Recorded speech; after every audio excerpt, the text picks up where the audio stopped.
Gloire à Dieu et que son nom soit toujours glorifié. Je vais commencer par le livre d'Apocalypse chapitre 12 verset 11 qui dit ceci. Ils l'ont vaincu à cause du sang de l'agneau et à cause de la parole de leur témoignage. Et ils n'ont pas aimé leur vie jusqu'à craindre la mort. Je vous le dis, bien-aimés dans le Seigneur, et même ceux qui m'écoutent, soyez des hommes et des femmes qui témoignent de Christ partout où nous nous trouvons. Je suis à l'étranger. Je dois témoigner de Jésus-Christ partout où je me trouve.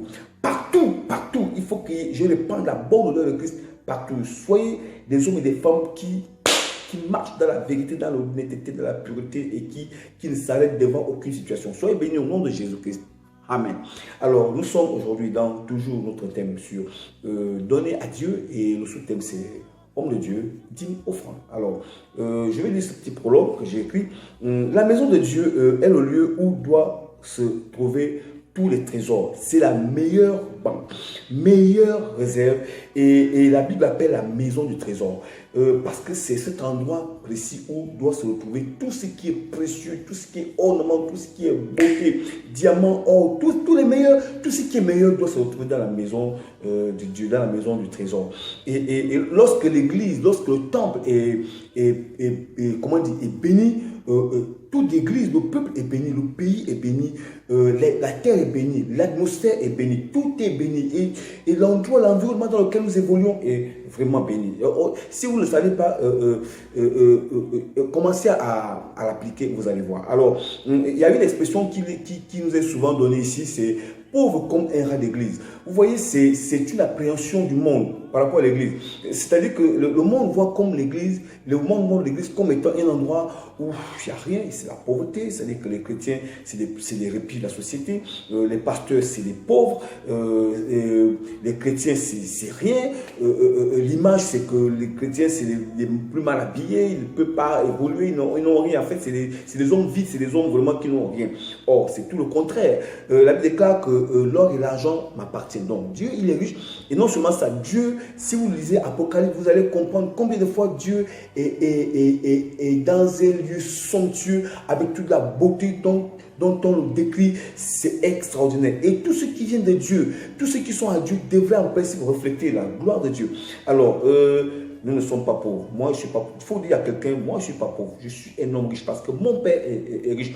Le fils du roi, il n'est pas pauvre. Il est le fils du roi, c'est le prince. Alors, nous sommes les princes. Alors, je me dis, dîmes et offrandes aujourd'hui ne devraient pas poser problème parce que les hommes de Dieu, c'est des hommes qui appliquent la parole de Dieu, qui appliquent la loi de l'Éternel dans leur vie. C'est des hommes qui, normalement, appliquent la loi telle un pays applique la constitution telle le chrétien, les chrétiens, le peuple de Dieu appliquent la parole de Dieu. Et tout ce qui commence à avoir un regard sur dîmes et offrandes, ça veut dire que vous êtes déjà en train de rétrograder, vous retournez en arrière et vous êtes en train de ralentir dans votre marche, vous êtes en retard par rapport à la vision de Dieu et vous n'accomplissez plus la parole de Dieu. Vous commencez à considérer les choses de ce monde au lieu de la volonté de Dieu. Et je vais comme ça, je ne serai pas long, parler de Actes chapitre 10, verset 1. Il y avait à Césarée un homme nommé Corneille, centenier dans la corde italienne. Cet homme était pieux et craignait Dieu avec toute sa maison. Il faisait beaucoup de monde au peuple. Il priait Dieu continuellement. Alors, il y a beaucoup de choses qui sont décrites, mais cet homme était pieux. Il priait Dieu continuellement et il craignait Dieu. Il faisait beaucoup de monde.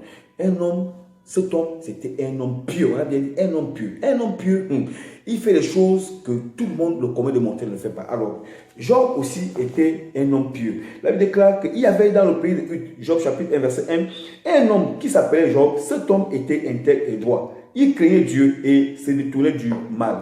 Craignait Dieu. Vous voyez, l'expression revient. Tous ceux qui craignent Dieu ne se posent pas de questions par rapport à la volonté de Dieu, par rapport à la parole de Dieu. Tous ceux qui sont pieux, c'est les hommes qui appliquent la parole de Dieu dans leur vie. Et appliquons la parole de Dieu. Nous sommes les chrétiens, donnons à Dieu le meilleur. Soyez bénis au nom de Jésus. Amen. Bonne année.